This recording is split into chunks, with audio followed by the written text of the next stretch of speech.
Well, hi guys. Thanks for tuning in again. If this is your first time coming in, checking out my tutorials, welcome. We'd like to have you. And for all those subscribers and those who watch other videos, thanks for coming back. I'm Super Chef Eric, and tonight we're going to be making a gluten-free, vegan, Thai red curry with noodles. Yeah, it's going to be really good. So hang out after this intro and we'll get cooking. Thanks.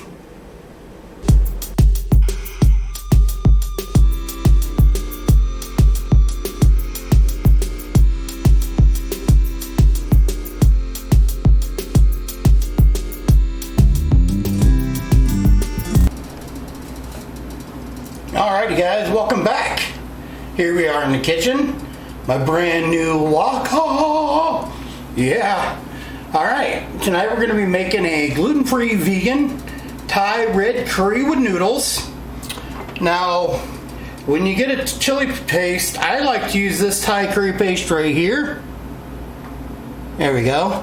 And the reason I like it, see it right there? Vegan and spicy.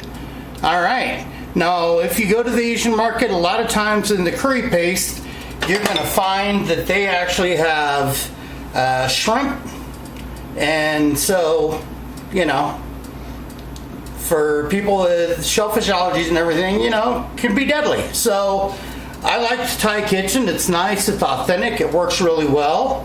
Right now I've got 2 tablespoons of sesame oil.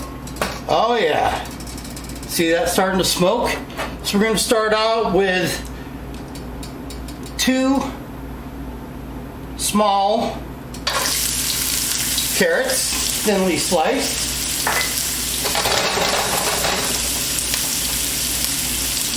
Then we're going to add, I've got 1 yellow bell pepper and 1 variegated bell pepper that's nice. It's yellow and red, as you can see.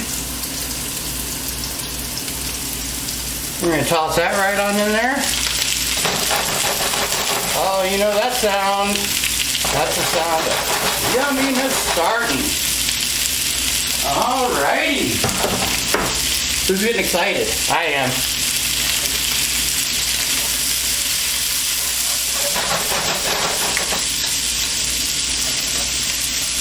Alright. Now, when I have a chance to learn ethnic food, somebody of that ethnicity, I love it. And I learned this recipe.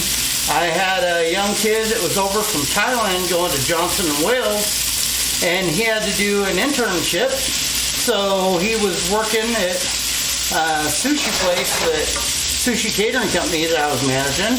It worked out really well. We taught him a lot of things, and he taught me how to make Thai food. And he was from the kind of middle region of Thailand. His parents owned a grocery store. And it was just awesome to learn this from him. Look at those colors. Alrighty. Now I've got equal parts zucchini and yellow summer squash. Now these summer squash are really small, so I use 2 of those for 1 average size zucchini. And one thing I may not have mentioned before, but this dish is going to feed 3 to 4 people depending on the appetite.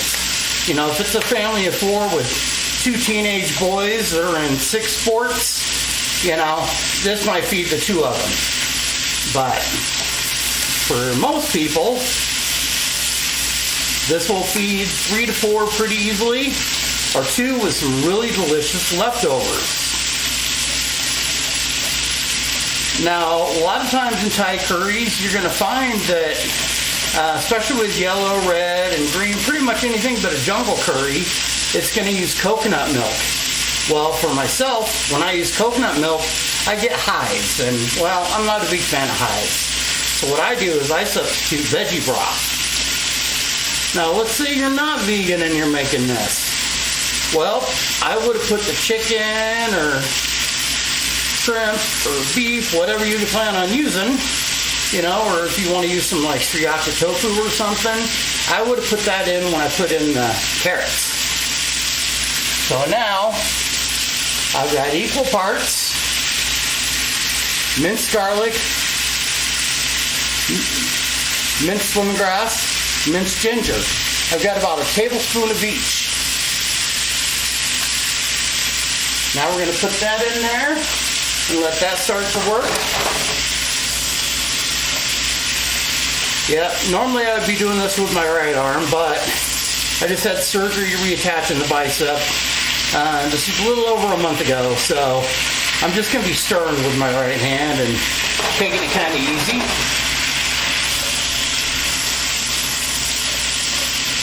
So normally when you're using the coconut milk, that's going to be the thickener and you're not going to need anything else because you just let it reduce a little bit. But since I'm using chicken broth, or sorry, vegetable broth, it's not going to thicken. It'll reduce, but it won't thicken. So what we're going to do is we're going to add a slurry. Now in French cooking, they'll use what they call a roux, which is equal parts flour and equal parts fat, typically butter. But that's not really used in Pacific Rim cooking. What they use is they use a slurry. Now what a slurry is, it's equal parts cornstarch and water. So you mix that up. I've got 1.5 tablespoons of each. And one way you'll know it's good and it's ready is it'll be mixed up, and I don't know if you can see it, but on the bottom there's a little bit of sediment. You see sediment? Here, let me see if I can hold that better for you.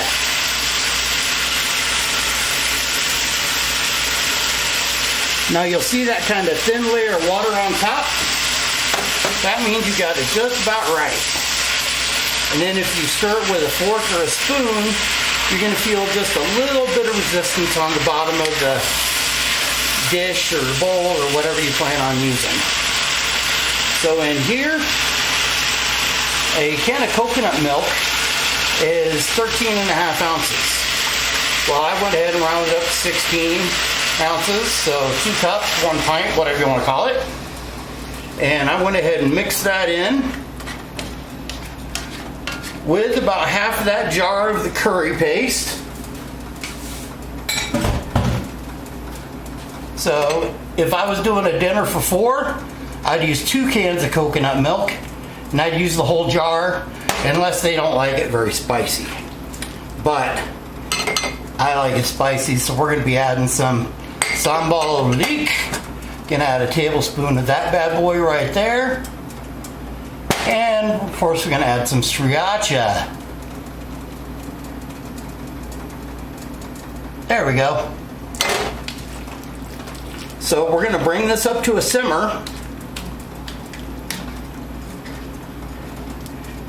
And we've got the stove, the burner on medium high. Now I wish I had gas, but I've got electric, you know, beauties of Renton. And then the kind of noodles I'm going to use these shirataki noodles. The beauty of these, I don't know if you can see that, 0 calories, 0 grams total fat, 0 grams of sugar per serving, gluten-free, non-cholesterol, and vegan. Yeah. So you've only got about 6, let me see exactly how many. So serving size, this says, is 1 package, and total carbohydrates is only going to be 5 grams.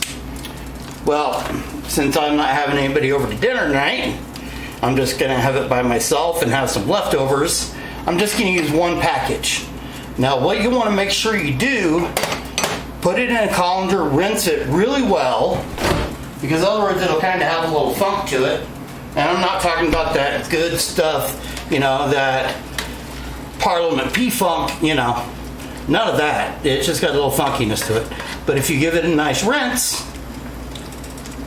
then it's going to get rid of all that. And the beauty is they're pretty much cooked. All you're doing is heating them up. So now I'm going to take the cornstarch slurry. Oh yeah, see? I don't know if you can see that. But we're going to give that a stir, loosen it all up. Because just like gravy, you don't want clumps in your gravy. And we're going to pour this in. As you noticed, it was pretty much right at a boil. And that's going to help this sauce thicken up.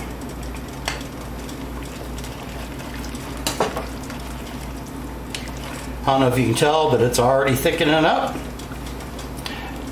Now we're going to add half a bunch of green onions sliced. I don't know if you like red onions or yellow onions, you can use those as well. I just like the green. Oh, you see how it's bubbling right there? You can tell it's thickening up. Oh yeah. Now we're going to toss in the noodles.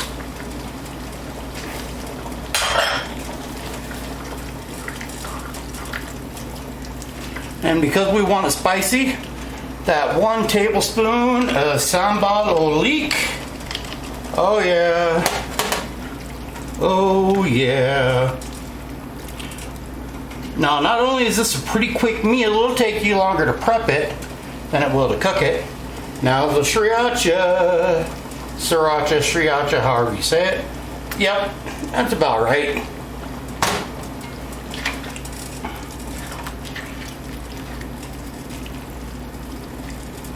Now also, while the noodles were in the colander, I used some kitchen shears and just gave them a couple cuts so they're not all super long. You got a few long ones in there, but not tons of them.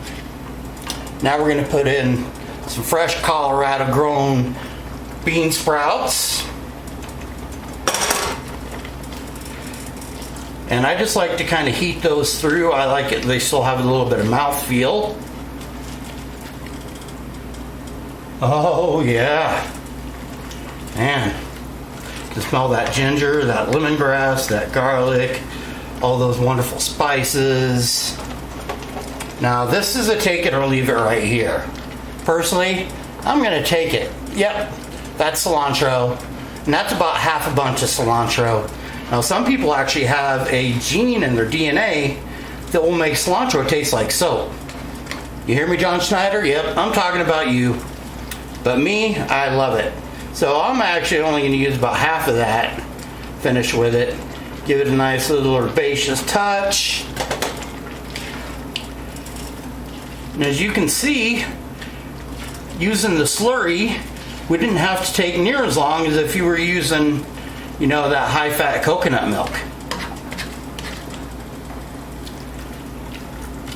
And normally the only Thai curry that's not going to have coconut milk in it is going to be jungle curry, but that's a green curry, and that'll be for another time.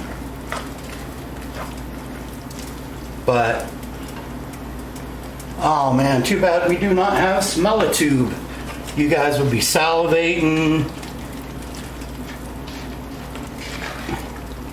Alright guys, I'm going to dish some up here in a second, and I'll see you in just a minute. Oh, watch that bubble, bubble, bubble. Oh yeah, look at that.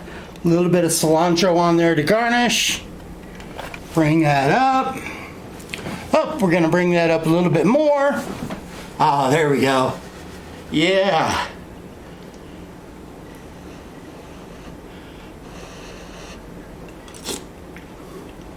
Mmm. Oh. Woo. Yeah, that's what I call Thai hot. Yeah, gonna make you sweat Thai hot. Yep. Oh, check out the beard. Not too bad. Not too bad. Mmm. Got some nice crunch from the bean sprouts. The veggies are nice. The bell peppers and the carrots a little al dente. So a little toothsome feel to it. Wow. Some of that sauce. Oh, that's a good stuff. Alright guys, well that's about it. If you like this video and you want to see more, subscribe and hit the bell, and that way you'll get notified whenever I post a new video. And I'm also starting a new vegan men's grooming review. I'm going to do 1 cooking tutorial a week and 1 men's vegan grooming review a week. So, you know, the arm's better. I'm so excited to be creating more content. And if you like the video, hit the thumbs up. It helps me out. All right? Thanks a lot, guys. And remember, life's too short to eat bad food.